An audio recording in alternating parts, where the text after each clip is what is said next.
Good afternoon mga ka-nature. Another day, another mini vlog na naman tayo. Pero bago nga sisimulan to, kumusta na mga buhay-buhay natin dyan mga ka-nature?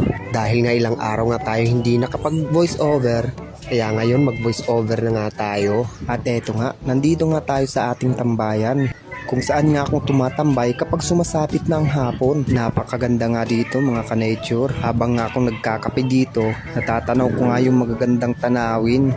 At syempre, yung sunset nga, nakikita nga yung paglubog ng araw. Nandito nga ako sa bahay ng taas ng second floor.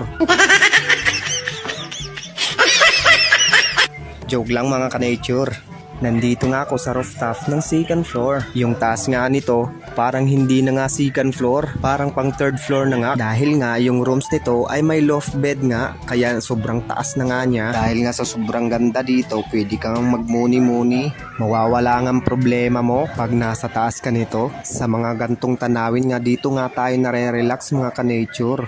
Kayo rin ba mga ka-nature? Nare-relax din ba kayo sa mga gantong tanawin? Kaya hanggang dito na nga lang. Salamat sa panonood. Don't forget to follow, like, and share. God bless you all mga ka-nature. Bye-bye!